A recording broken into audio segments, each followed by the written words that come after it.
não sou, acho que tá bom. Eu agradeço a oportunidade, o convite na pessoa do José Carlos. É um prazer voltar a essa casa que me recebeu há 16 anos atrás, onde eu tive a oportunidade aqui de fazer o curso do Livro dos Espíritos com o Paulinho, tive a oportunidade de trabalhar na evangelização e também sou muito grata a essa casa com 2 filhos que vieram e receberam a cirurgia espiritual. Então, quando ele me fez o convite, eu fiquei muito satisfeita. É um grande prazer estar aqui novamente. Bom, nós vamos abordar um tema hoje muito importante para todos nós. Nós vamos falar sobre o perdão. Aquele sentimento sincero que temos quase que por obrigação desenvolvê-lo. Mas por que será que somos obrigados a perdoar? Porque somos nós aqueles que mais sofrem quando não perdoamos, quando alimentamos a mágoa em nossos corações, permitindo assim que a ofensa por 2 vezes nos atinja. Muitas vezes, a pessoa que nos ofendeu, ela não tem, às vezes, nem noção do que foi feito. Devido ao próprio egoísmo, devido a uma influência espiritual ou um desajuste mental. Nosso querido mestre nos disse que nós deveríamos ofertar a outra face quando batesse em nós. Que deveríamos também perdoar 70 vezes, não 7 vezes, mas sim 70 vezes 7 vezes. E ainda nos disse que deveríamos amar ao próximo como a nós mesmos. E se este próximo não for tão afetuoso, tão amigo, ainda assim, ou até mesmo um inimigo, ainda assim temos por obrigação tentar desenvolver esse sentimento de amor fraterno a eles. Sabemos que certas ofensas não conseguimos digerir. Ficamos ali alimentando, ele está fazendo um sinal de não, é para mim não. Não está bom o som, acho que não é para mim não. Bom, então vamos lá. Está dando para ouvir? Acho que dá. Então vamos. Sabemos que certas ofensas nós não conseguimos digerir. Ficamos ali remoendo, alimentando esta mágoa em nossos corações e o mal recebido. Situação muito difícil essa de perdoar. Devido ao nosso orgulho, muitas vezes não queremos nem sequer falar na pessoa, nem sequer falar no fato que dirá perdoá-lo. Muitas vezes estamos conversando numa boa, numa roda de amigos e de repente uma fala torta, alguma fala que não caiu bem causa uma indisposição que muitas vezes levamos para o resto da vida. Nós, então, não conseguimos blindar para evitar que isso aconteça. Pois somos espíritos em evolução num planeta de provas e expiações. Normalmente, geralmente nós revidamos. Se não for na mesma moeda, até com mais intensidade. Meus caros amigos, será que temos uma fórmula para exercer o perdão? Será que existe um método para bloquear as ofensas, brigas ou confusões? Não, nós não temos nenhuma fórmula mágica que possa fazer isso. Mas temos um antídoto bem natural e muito eficiente para nós que ainda estamos em desenvolvimento e que podemos aplicar sempre que possível. A prece sincera, que nos eleva e nos ilumina o caminho, fazendo com que se crie, então, uma barreira espiritual, evitando, assim, para que esses equívocos aconteçam. Nem sempre nós conseguimos, através da prece, blindar totalmente, mas conseguimos, de uma certa forma, ter mais condescendência, ter um olhar mais amoroso, porque estamos fortalecidos, porque a prece tem este poder. Aqui, então, fica bem evidente que nós temos uma participação importantíssima no perdão. Então, a aplicação do perdão só pode acontecer, só é possível acontecer quando estamos munidos de um sentimento de amor sincero, amor ao próximo. Por isso que a gente pensa no exercício do perdão, porque é um exercício. Assim como todos os outros, que a gente bem sabe que somos convidados pela doutrina a praticar, o exercício da caridade, o exercício da humildade, nós temos também que desenvolver essa amorosidade para poder chegar nesse sentimento. Então, a gente fica pensando muito na ofensa e naquele que me ofendeu. Mas já não é mais sobre a ofensa, e sim sobre quem me ofende. Paramos no ato, ficamos presos àquela circunstância, mas quem será que é o meu ofensor? Qual será a história dele de vida? Já então não é mais sobre a mim, nem sobre a ofensa, e sim sobre esse irmão. Certa ocasião, estávamos em Campinas, num restaurante, e nós estávamos jantando, um sábado à noite, e o meu marido chamou uma vez, 2 vezes, 3 vezes, e ele percebeu que o garçom literalmente estava ignorando. E na terceira vez ele me disse: "Ah, não, eu vou falar com o gerente. Isso não pode." Naquele momento, amparada por amigos espirituais, eu olhei para ele e falei assim: qual será a história desse moço? Quantos trabalhos ele desenvolveu ao longo do dia? E está mais um andando, nos servindo. Nós que estamos aqui jantando. Será que ele deixou um filho doente em casa? Será que ele passa por problemas financeiros? Aquilo foi um choque. O meu marido, nossa, eu não tinha pensado nisso. Rapidamente ele mudou a circunstância, começou a olhá-lo com outros olhos. No final, estava quase íntimo do garçom e ainda ofereceu uma boa gorjeta a respeito disso. Então, a gente tem o antídoto natural que funciona, que é a prece. Ele exerce um poder muito grande. Eu mesma tive uma experiência pessoal com a minha sogra, né? Toda história tem que ter uma boa sogra, e que a prece foi realmente um divisor de águas. Nós tivemos um desentendimento e ela me ofendeu. E eu fiquei muito, mas muito magoada com ela. Eu não conseguia digerir o que havia sido dito, o que ela falou. E a minha mãe sugeriu, toda vez que eu pensava nela, eu lembrava do que ela tinha me dito e eu chorava novamente. Olha, para vocês verem como a gente alimenta a mágoa, ela volta a nos magoar. Toda vez que eu lembrava dela, eu chorava. Aí a mamãe me falou: faça uma prece, ore por ela. E eu falei: nem pensar. Mas manda quem pode, obedece quem tem juízo. Eu comecei o meu exercício, o primeiro exercício. A princípio, a prece estava muito longe de ser sincera, bem mecânica. Eu começava o Pai Nosso e logo em seguida lembrava e ficava fazendo conjecturas na minha cabeça sobre a circunstância. Com o passar do tempo, aquela prece começou a ficar mais sincera. E eu comecei, toda vez que eu lembrava dela, eu fazia uma prece. E isso começou a me trazer uma paz, uma tranquilidade, onde eu já não chorava mais, eu não me magoava, e no final eu já estava fazendo a prece e isso me trazia um bem-estar muito grande. Passado 3 meses dessa circunstância, meu marido foi visitá-la e a primeira coisa que ela disse: eu preciso me desculpar com a Estela. Será que ela viria? Isso tem 31 anos e nós nunca mais nos desentendemos.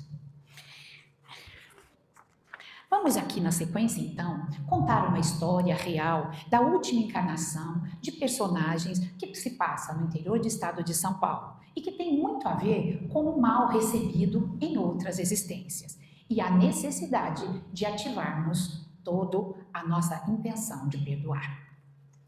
As labaredas foram crescendo, espalhando-se até queimar a casa toda num pequeno sítio. Diante das chamas, um homem a tudo observava, desalentado e vencido.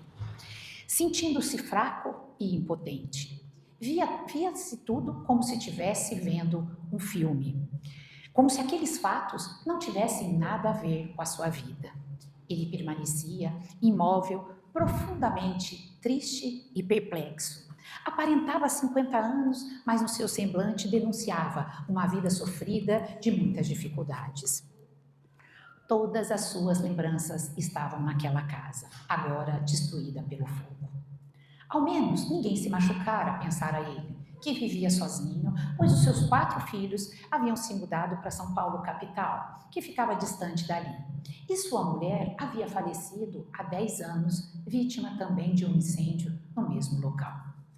Ninguém nunca compreendeu o que é que aconteceu naquela noite no celeiro, que foi tão rápido, um incêndio tão rápido, tão intenso, tão devastador, culminando com a morte da sua querida mulher.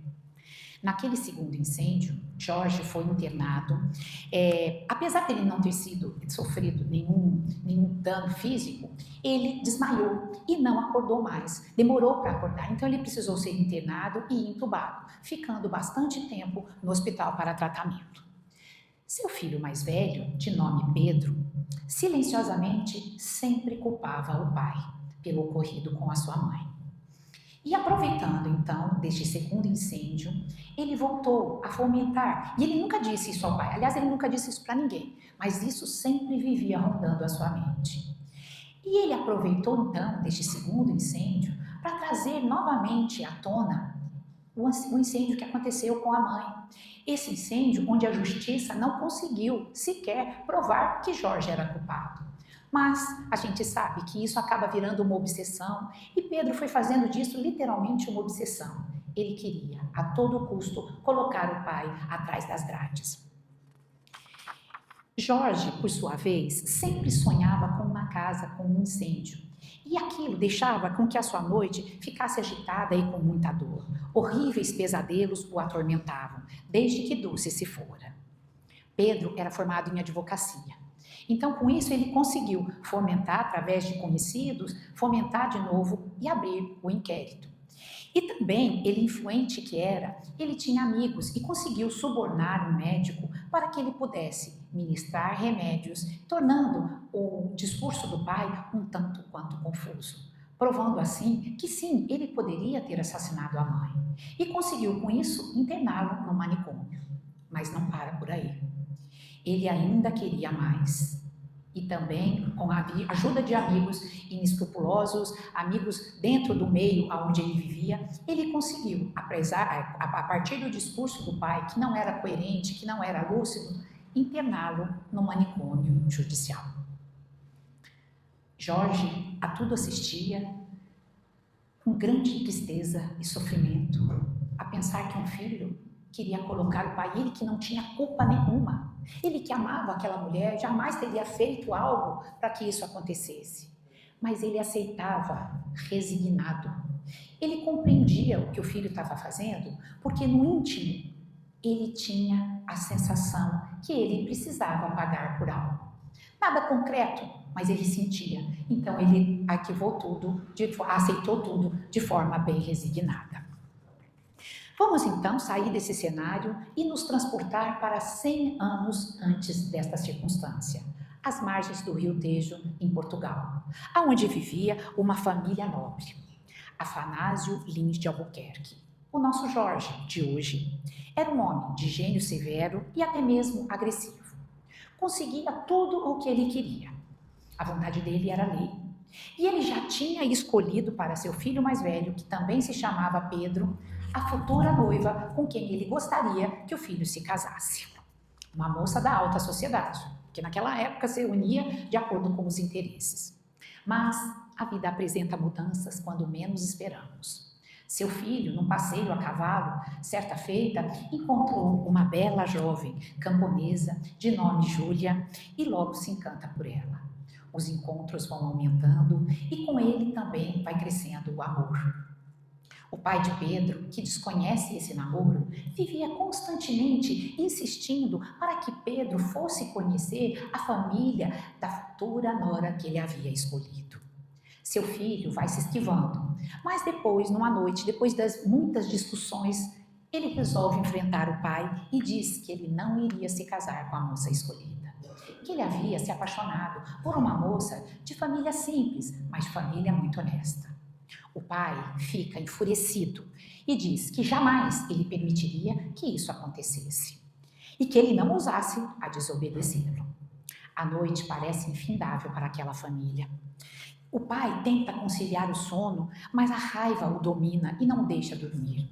Então, neste momento, surge em sua mente, talvez até a ideia de espíritos que se comprazem com essa circunstância, que talvez o filho não fosse culpado, que talvez o filho fosse vítima dessa bendita camponesa que estava interessada no seu dinheiro. No outro cômodo, vamos encontrar Pedro, não menos atordoado e de cabeça quente também, e que resolve pegar as suas coisas e sair da casa dos pais, deixando apenas uma carta para sua mãe. Ao raiar do dia, o pai se levanta e vai ao quarto do filho. E fica enlouquecido quando encontra o quarto vazio e sem todas as coisas dele. Foi quando, então, ele resolveu tirar da frente dele este empecilho para os seus intentos. Simulou uma viagem para Lisboa, mas nunca saíra de lá. Armou, então, um plano juntamente com o seu capataz, enquanto o restante da família supunha que ele estivesse longe a negócios. Ele vai até a casa de Júlia e, de uma forma bem agressiva, entra sem ao menos ter sido convidado, daquela forma que só os orgulhosos agem, com a superioridade absurda, e pergunta pelo filho. Ao saber que Pedro não estava, ele joga sobre a mesa um saco de moedas, dinheiros, notas, joias e propõe a Júlia: aqui está uma grande quantia, para que você e sua família saiam daqui e vão para bem longe do meu filho, e não voltem nunca mais deixando o meu filho em paz. Júlia, que era uma moça honesta, juntamente com seu pai, fica indignada com a proposta e diz: nós não vamos sair daqui. Afanásio, então, pega a bolsa de moedas e, vociferando de ódio, sai batendo a porta e diz: você teve a sua chance. Você nunca, nunca mais verá meu filho. Mal ela tinha se recuperado do choque, ela começa a ouvir pancadas fora da casa. Ela tenta abrir a porta e não consegue. Corre para a janela e também não consegue. As portas e as janelas foram lacradas, com madeiras e pregos por fora. Júlia tenta abrir, mas em vão. Assim que as portas foram fechadas, as portas e as janelas foram fechadas, atearam fogo com 2 tochas com líquido e com altamente inflamável, que rapidamente pegou pelo telhado e foi se espalhando. Tendo as tochas alcançado muito rápido madeiramento, não demorou muito para que o fogo se espalhasse. Foi tudo muito rápido. Quase em segundos, e a casa estava totalmente em chamas. Na casa estavam 6 pessoas, incluindo Júlia, que gritava por socorro e não tinha ninguém para ajudá-la. Afanásio fica a uma certa distância, juntamente com o seu capataz, feliz, satisfeito, apreciando o seu grande intento. Em meio ao tumulto, Pedro chegou desesperado e corre o mais próximo que pode da casa, para tentar salvar alguém. Ainda chegou a ouvir a voz da namorada de Júlia quase desfalecendo. Pedro encharcou com água a sua roupa, tentou entrar na casa em chamas, mas não conseguiu.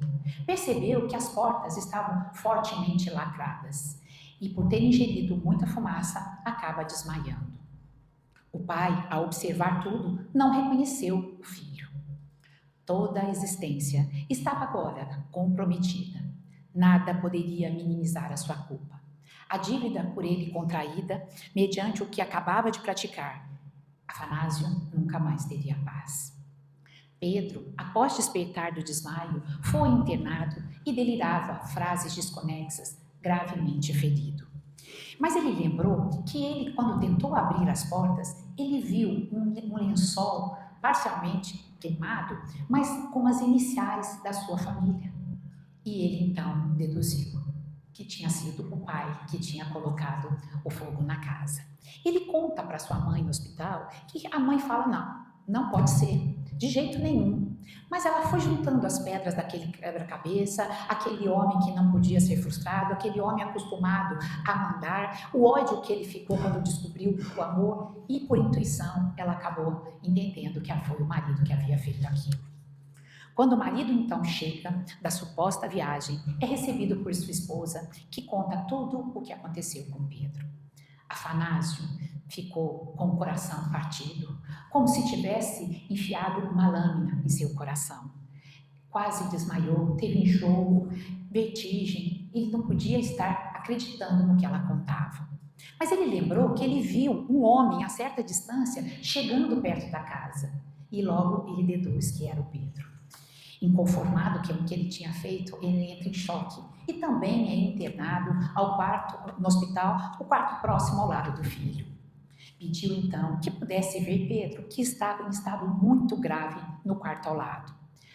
A hora que ele vê o filho, naquele estado, ele quase desiste e tenta voltar.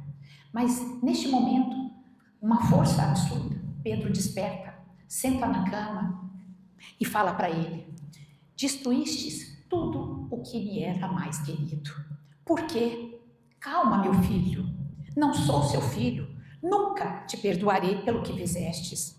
Sei que trancastes a porta da casa e vi muito bem quando tentei abri-la, tão fortemente lacrada, e não pude fazer o lençol com as iniciais da nossa família. Quem poderia? Destruístes o meu futuro, tirastes a minha vida, és um monstro, eu nunca hei de te perdoar. Neste momento, o médico entra, Pedro volta ao estado que estava deitado pelo esforço que havia, segura na mão da mãe, aperta, a respiração vai esvaindo e ele aos poucos vai se desligando. Ele desencarna, junto, de mãos dadas com a mãe, odiando esse pai. 100 anos se passaram desse episódio para que a vida reúna novamente, num novo cenário, as pessoas, esses mesmos personagens, só com outra roupagem, para transformar esse sentimento de ódio em um possível sentimento de perdão. Voltando para a história anterior, Pedro, com a ajuda da mãe no plano espiritual, que estava no plano espiritual, depois de muitas visitas, consegue, afinal de contas, perdoar esse pai. 100 anos alimentando o ódio, 100 anos carregando esse elo, porque quando a gente se desorganiza, quando a gente se desentende, o meu ofensor acaba ficando atrelado a mim. Eu crio um vínculo com ele. Essa história é uma das muitas que nós temos nos livros espíritas, onde a gente vê que são sucessivas encarnações, eu faço, ele faz, eu faço, ele faz, até que alguém resolva quebrar essa cadeia, até que alguém resolva fazer esse movimento de perdão. Devemos então, sempre que possível, tentar nos reconciliar com aqueles que causaram desavença ou que geraram alguma desavença. Ainda que não seja fácil. Jesus disse: reconciliai com o teu inimigo enquanto houver tempo, porque pode se passar muito e muito tempo até que você tenha uma nova oportunidade. Sem dúvida, não perdoando a mágoa, nós estaremos literalmente sofrendo 2 vezes. Por que será que eu tenho aquele parente difícil? Por que será que eu tenho aquele chefe? Aquela pessoa que trabalha? E aí a gente fica nesse contato com esses desafetos e deveremos então minimizar essas sensações ruins. Porque senão nós vamos ficar carregando o lixo na alma, o lixo da mágoa, o lixo da ofensa. E para que a gente não carregue, lixo é sinônimo de tudo que não presta, tudo aquilo que eu não posso usar mais, aquilo que não me dá nenhuma utilidade. Carregando essa mágoa, carregando essa ofensa, eu carrego esse lixo na minha alma. Na verdade, perdoar não é conivir, não é aceitar, porque o errado é errado. Outro dia, um aluno, nós temos um grupo de estudos lá no Cefacis, e um aluno me perguntou se seria possível que a mãe de um moço que viu o seu filho sendo assassinado na sua frente teria condições de perdoá-la. Seria fácil, se ela teria condições de esquecer. E eu respondi que não. Porque perdoar é um sentimento. Esquecer é fisiológico. Nós somos dotados de memória. Quantas coisas nós gostaríamos de lembrar e não lembramos?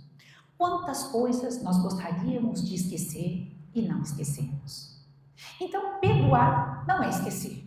Não temos essa possibilidade. Sobretudo, quando acontece algo que nos decepciona, que nos chateia, que nos magoa, cria-se uma marca em nosso cérebro. Então, não é possível. É uma forma da gente, é uma expressão da gente usar que devemos esquecer. Não, mas não temos essa condição. Mas nós podemos escolher de que forma a gente quer ficar com esse sentimento. O esquecimento, teoricamente, ele vem com o tempo. Porque não no início. porque também somos dotados de sentimento. Nos magoamos, nos chateamos. Olha a história da minha sogra. A gente tem sentimento, a gente pensa. Puxa vida, e outra coisa, nós nos colocamos numa condição, como é que pôde fazer isso comigo? Como é que pôde me tratar dessa forma? De que forma que ela me trata? Olha a condição exaltada de orgulho, como se nós estivéssemos livres ou inacessíveis de poder receber tal coisa. A gente é muito condescendente com a gente mesmo. E a gente tem muita defesa a nosso favor, principalmente quando se trata do outro. Então, perdoar não é esquecer, é não alimentar. É não ficar permanecendo com esse sentimento. É tentar substituí-lo por um outro. Porque perdoar é, sobretudo, se libertar do jugo do outro.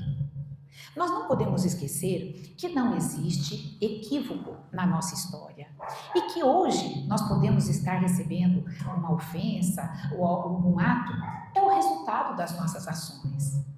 Triste aquele que está servindo de instrumento para que eu possa evoluir e pagar a minha dívida. Eu não preciso do outro, mas se não existe equívoco na minha história, se eu sou e estou exatamente resultado das minhas ações, aquilo que hoje eu recebi, que muitas vezes parece injustiça, muitas vezes nós nos colocamos como injustiçados, é o fruto do que eu plantei. Então, a gente deveria agradecer a este irmão que está servindo de instrumento para que eu evolua. Triste é a condição dele. Porque pelas leis que regem o universo, eu não preciso dele para poder pagar o mal feito que eu fiz. Ele é um instrumento. Nós temos os desastres naturais, as catástrofes naturais, as doenças congênitas, as doenças degenerativas, onde me possibilita que eu pague isso. Eu não preciso do outro. Mas se o outro, que tem a escolha, porque nós somos dotados de livre-arbítrio, o outro tem a escolha de querer cobrar ou não. Se ele cobrou, triste para ele. Feliz eu que já pude pagar. As piores atitudes são para quem as pratica, não para quem as recebe. Agora, a gente pensou e falou a respeito do perdão em relação ao outro. Mas existe um perdão tão importante quanto este, o auto-perdão.